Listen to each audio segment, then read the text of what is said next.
Salutations.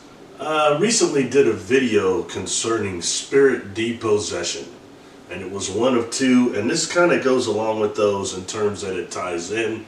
And what I want to use as a reference when dealing with this is two books. One is the Tibetan Book of the Dead, or the Bardo Thodol, and the other one being the Urantia Book. Both who describe the death process to a pretty good extent, all right? Combined with kind of what I experienced also and what I've learned also through the work I've been doing with crossing over earthbound spirits.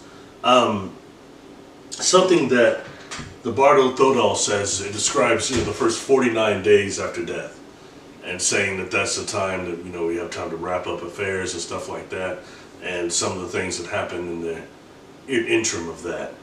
And the thing that's interesting is the Bardo Thodol describes 6 levels of the Bardo, and the Bardo being the different astral levels we can go to at the point of death, all right, after our death, and the different levels we can go to. And something I'll kind of correlate that with was a cool book by Paramahansa Yogananda. I believe it was autobiography of a yogi, when he talks about when his teacher Sri Yukteswar died, and in return and he saw him like in this silver light kind of, and was talking to him in this silver golden type of light, and telling him he had reincarnated on a very high Bardo level due to his spiritual attainment. So I thought that was just interesting, and that's a good comparison, all right, using the Bardo Thodol in that way. And then taking that and transitioning that over to the Urantia Book, who describes the Mansion Worlds. And we can take that and correlate that with Christian, the Bible, when Yeshua said, when he said, "In my Father's house is many mansions," he was referring to the same thing that would be these mansion worlds that's described in the Urantia Book. Now the Urantia Book says that there are the worlds of Jerusalem, that are 56 of those, but there are 7 satellites around world number 1 that are specifically for the mansion worlds, for reincarnating mortals. And the first being a thing they call like a probation, here's the book right here.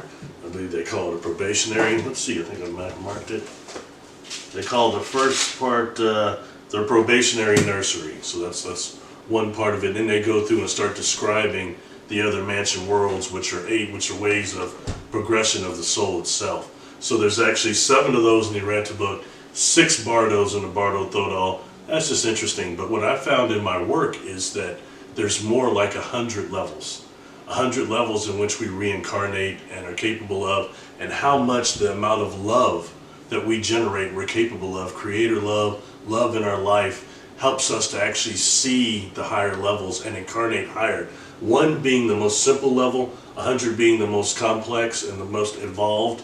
You start incarnating, the world you reassemble is in the 50s, 60s, 70s, much higher towards the Creator than the ones that are materially dense like where we are now. So that's something to take into definite into thought. And I'll take that and combine that with the experience I had with the throne beings and the yellow one that had stepped forward and before Bernadette did, but this one actually stepped backwards and was suddenly in this chamber. It looked like this chamber was encapsulating, stopping its head from going back into infinity. And it's giving me in my mind that the warp fields of our thoughts affect reality, how powerful they are. So when we pass over and we don't fully cross, we have enough, our thought, the warp fields we can generate the reality to not go into the light and stop the light, run from the light, or push it away. We have to refuse to go. We have that much power. And it says a lot about what we are as immortal souls, immortal earthbound spirits, I think. It says a lot. Anyway, going forward with that,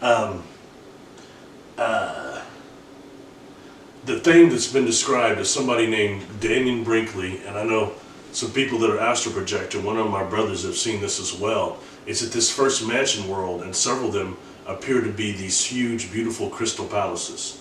Something that makes you wonder if that's not where they got the idea for the Roman cathedrals. Something similar to that, and they see these beautiful crystal palaces, and that's like the first mansion world that you reassembled on. And they call something on here, on like the second world, they talk about something called the Sea of Glass. this huge sea crystal. It's this huge, like a sea that people materialize on, that's in your Urantia form, which is like a crystal, like your energetic body, your dream body, so to speak. So, you know, your spirit body, a different one. So anyway, that's most of what I want to actually kind of try to address there.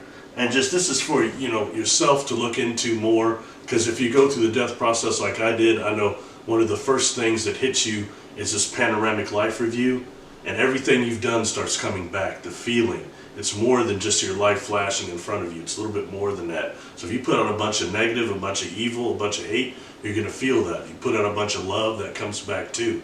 But that also puts where our thought process is. And we've talked a lot about how much our thought process and brain waves are connected to the creator, conscious waves, how they're connected to the black holes, how that's the real Akashic records. So consciousness and brain waves and thoughts, that's where we're at.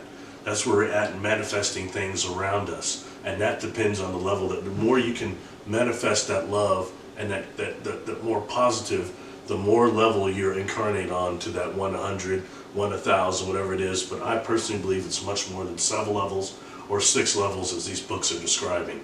We're dealing with beings that are mortal souls. So that's just something I want to leave you with. So that's the Bardo and the Mansion Worlds, how they're the same thing, how these are things that we must experience when we go into the light and don't run from it. That bad advice that a bunch of people are telling people right now that wind up getting people being earthbound spirits. So I'll leave it there. Please subscribe. Thank you to people on Patreon. Press the button, the bell, even if you're already subscribed, because it may not tell you when I put out new material. Thank you and peace.